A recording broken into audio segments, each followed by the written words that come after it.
এই ওয়াইফ কি করে? তোমাদের ঘরে এসে তোমার রান্নাগুলো করে, ঠিক না?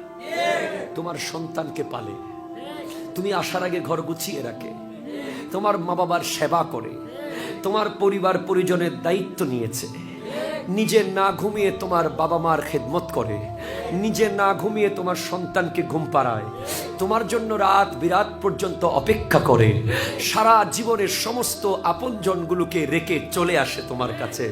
বাবা মা আত্মীয় স্বজন পাড়া প্রতিবেশী সেই জন্মের পর থেকে যাদের সাথে সম্পর্ক ছিল সবাইকে কোরবান দিয়ে তোমার জন্য চলে আসে তোমার ঘরে, ঠিক কিনা বলেন না?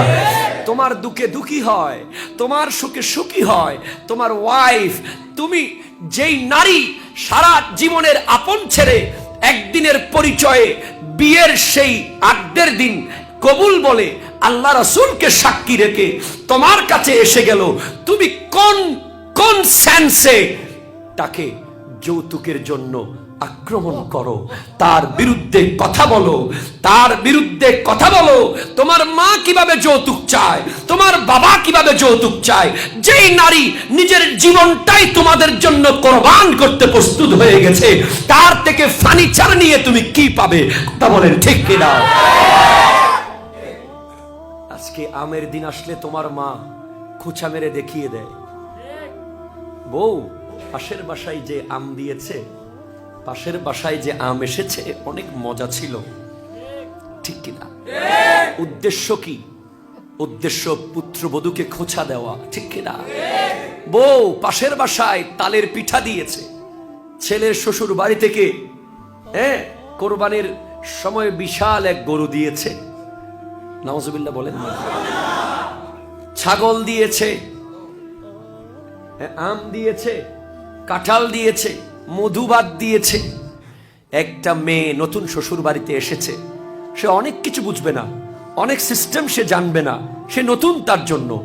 তাকে একটু ভুল হলেই তাকে বক বক বক বক করে, তোর মা কিছু শিখায় নাই, তোর বাবা কিছু শিখায় নাই তোকে, তুই জানোস না কিছু, কোত্থেকে নিয়ে আসলাম এই মেয়ে, কোত্থেকে এই ভয়ঙ্কর, এইভাবে বিভিন্ন ভয়ঙ্কর সেন্টেন্স ইউজ করার মাধ্যমে একটা রমণীকে যে টর্চার করা হয়, অথচ সে নতুন পরিবেশে এসেছে, নতুন ঘরে এসেছে, এই ঘরের কেউ তাকে চিনে না, সে কাউকে চিনে না, সে এখানে কিভাবে থাকে।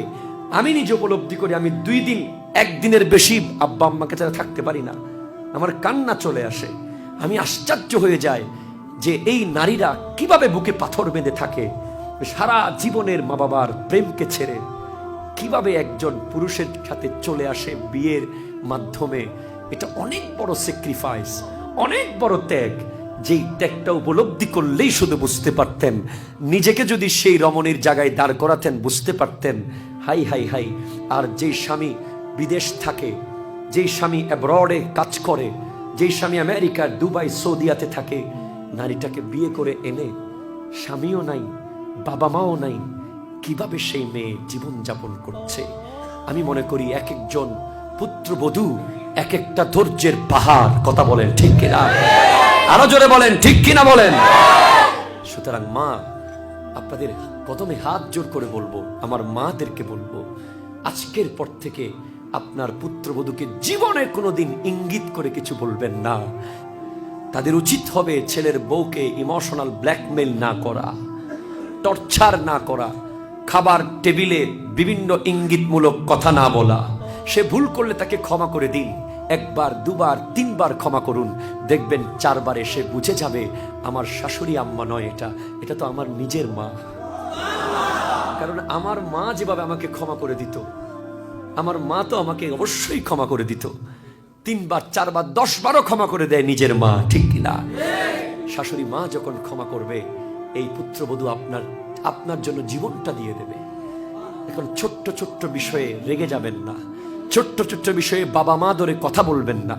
তাদের বাবা মাকে ইঙ্গিত করে কথা বলা হয়, তাদের শাশুড় তাদের পরিবারকে নিয়ে ইন্ডিকেট করে কথা বলা হয়।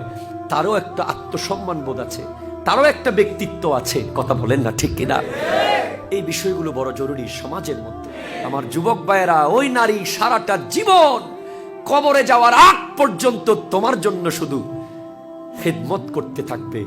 তুমি তোমার স্ত্রীকে চাকরানি মনে করলে তুমি চাকর, ঠিক কিনা? কথা বলেন না ঠিক কিনা? তুমি যদি তোমার স্ত্রীকে রানী মনে করো তাহলে তুমি রাজা, ঠিক কিনা বলেন? নিজের ওয়াইফকে চাকরানী মনে করবে না, ওয়াইফকে রানী মনে করবে, তাকে বুঝবে, বোঝাবে। আল্লাহ বুঝার তৌফিক দান করুন।